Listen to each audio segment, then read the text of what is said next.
शास्त्रों और वेदों में भगवान हनुमान को कलयुग का देवता बताया गया है। कहा जाता है कि जो भक्त सच्ची श्रद्धा से हनुमान जी की पूजा करेगा उसे भगवान जरूर दर्शन देंगे। इसीलिए इन्हें कलयुग का जीवित या जागृत देवता कहा गया है।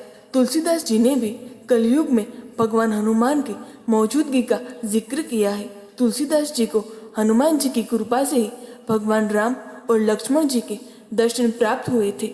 आज कलयुग में भी इन 5 जगहों पर भगवान हनुमान मौजूद है। गंधमादन पर्वत, इस पर्वत पर कलयुग में भगवान हनुमान का निवास है। इसके कई प्रमाण कई जगहों पर मिलते हैं। कहा जाता है कि कई साधु संतों ने भी इस स्थान पर तपस्या कर हनुमान जी के दर्शन प्राप्त किए।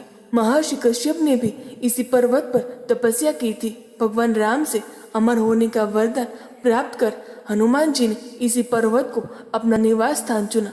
किष्किंधा अंजनी पर्वत, इस पर्वत का उल्लेख रामायण में मिलता है। कर्नाटक के कोप्पल और बेल्लारी जिले के पास किष्किंधा क्षेत्र में इस पर्वत पर माता अंजना ने तपस्या की थी। भगवान राम और हनुमान जी की मुलाकात भी इसी पर्वत पर हुई थी।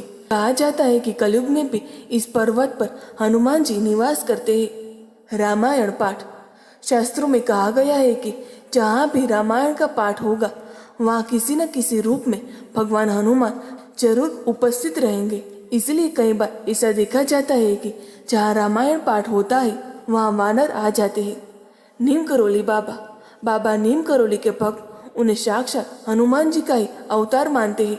उनके भक्त मानते हैं कि नीम करोली बाबा के रूप में हनुमान जी का ही जन्म हुआ है। बाबा से जुड़े ऐसे कई चमत्कार हुए जो कि भगवान हनुमान से जुड़े हैं। राम भक्त, भगवान हनुमान केवल अपने भक्तों नहीं बल्कि राम भक्त के मन में भी बसते हैं। रामायण में उल्लेख मिलता है कि जब भगवान राम पृथ्वीलोक का परित्याग कर रहे थे तब उनके साथ भक्त हनुमान भी जाना चाहते थे, लेकिन राम जी ने कहा जब कलयुग का समय आएगा और धर्म का खात्मा हो रहा होगा तब जो राम भक्त होंगे तुम उनके दिलों में रहना।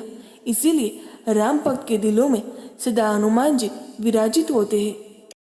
दोस्तों, आपको ये पौराणिक कहानी कैसी लगी कमेंट में ज़रूर बताएं।